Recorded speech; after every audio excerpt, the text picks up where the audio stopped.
Tarak sir, juice తీసుకోండి. ఏంటి juice ఇప్పుడు? నన్ను ఐస్ చేయాలనుకుంటున్నావా? ఐస్ చేయడానికి రాలేదు తారక్ సార్. మీ మ్యారేజ్ గురించి ఏమనుకుంటున్నారో అడగడానికి వచ్చాను. ఎందుకు? మీరు నిజంగానే అర్చనమ్మ గారిని పెళ్లి చేసుకుందాం అనుకుంటున్నారా? ఏ, నీకు ఇష్టం లేదా? అలా అని కాదు, అర్చనమ్మ గారిని ఎందుకు పెళ్లి చేసుకోవాలనుకుంటున్నారు? చూడు నిలవేణి, చిన్నప్పుడు ఒక బొమ్మ కొనుక్కోవడానికి షాప్కి వెళ్ళేవాళ్ళం.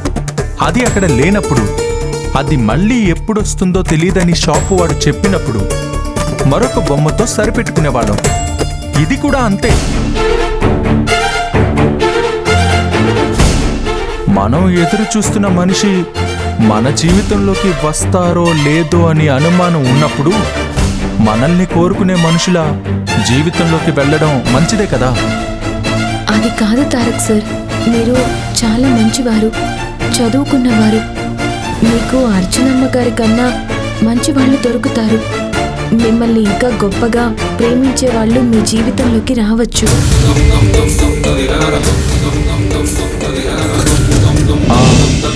అంటే ఎవరు? స్వేచ్ఛ బతికే ఉందని నేను మీకు చెప్పలేను సార్. కాదంబరి అమ్మగారు చెప్పొద్దని మరీ మరీ చెప్పారు. నిలవేణి, నిన్నే అడిగేది. నన్ను అంత గొప్పగా ప్రేమించే వాళ్ళు ఎవరున్నారు? ఎవరో ఒకరు ఉంటారు కదా. ఎవరో ఏమో ఎందుకో అంటూ నా జీవితాన్ని గాల్లో దీపంలా వదిలేలేని నిలవేణి. అందుకే కనీసం మా అమ్మకిష్టమైన వ్యక్తినైనా చేసుకుంటాను. ఇన్నాళ్ళు మా అమ్మతో మాట్లాడనందుకు కనీసం ఈ పెళ్లితో మా అమ్మ కూడా సంతోషపడుతుంది కదా. జ్యూస్ తాగండి సార్. నాకు జ్యూస్ వద్దు, ఏమొద్దు నిలవేణి.